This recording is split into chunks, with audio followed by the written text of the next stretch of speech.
There are many factors that have shaped who I am as an individual. Circumstances have made it possible for me to experience events and other opportunities that have impacted me in countless ways. My name is Ronnie Rice, and this is my digital story consisting of 5 of the most impactful events in my life so far. In February of 2011, I entered Osceola United Methodist Church for the first time. It would eventually change my outlook on so many different things. My entire life, my parents never directed my faith. Neither belonged to a church or discussed their beliefs with me. I identified as agnostic. I didn't need to explore other religions. Youth group offered a gateway where I could be myself without others judging my opinions. The people were Christians, and they didn't treat me any differently. I accepted that they were Christians, but I would not budge from my agnosticism. I was in stage 3 of James Fowler's Stages of Faith, the synthetic conventional portion. I was defensive to others when they tried to discuss religion. I wasn't interested in information about Christianity because I was agnostic. That's what I wanted to be. In March of 2012, I attended a retreat for future Christian leaders. At this point, I'd been attending youth group regularly, and I was wavering in my decision to remain agnostic. This retreat consisted of different workshops based through discussion about how to be a leader in the world through Christianity.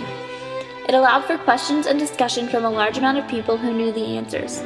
I was tentatively moving forward with Christianity. I had many questions, and there were too many possible solutions to the questions I was asking.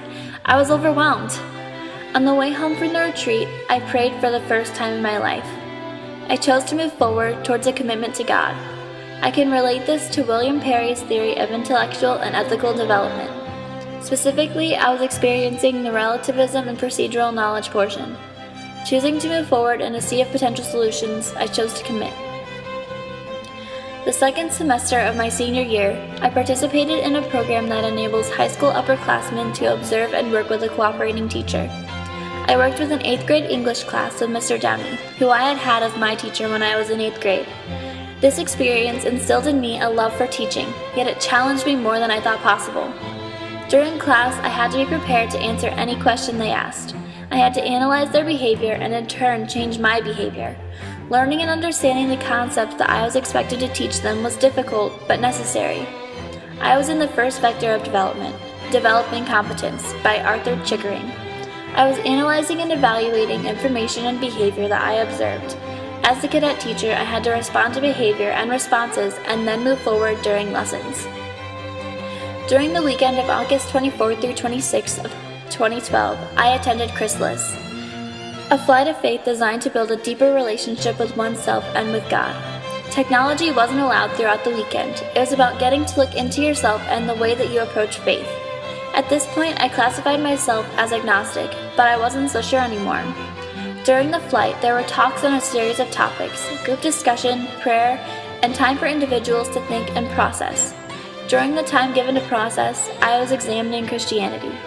I was looking deeper into it, and I was unsure about agnosticism. I was in stage 4 of James Fowler's Stages of Faith, the individuative reflective stage.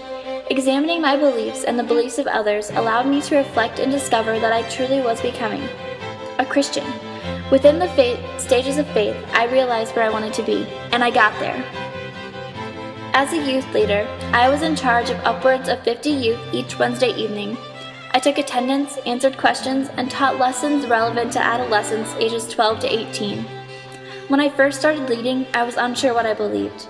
After Chrysalis, I was steady in my beliefs. I was sure, and I came to understand this through my fellow youth leaders, my peers, and by reflecting on previous youth experiences. Since I'd been unsure of my beliefs for so long, it was easier for the youth to talk to me about their struggles through faith and through life. Through lessons aimed to keep the kids grounded and responsible, I tried to keep the youth out of trouble, and most came to me when they needed help.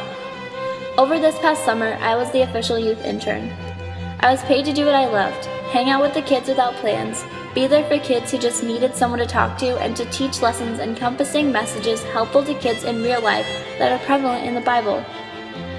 I can relate this to William Perry's commitment and constructed knowledge theory. When I decided to take the internship, I chose to influence kids through my own beliefs and decisions. By committing to being a youth leader, I was responsible for myself and for others. My decisions and thoughts affected other people, and I was very aware of that fact. These key events are large pieces of who I am today. and these events will always be a part of my foundation. The fact that I can relate my life to theory inspires me to challenge others to evaluate different topics and to look at them through a personal lens.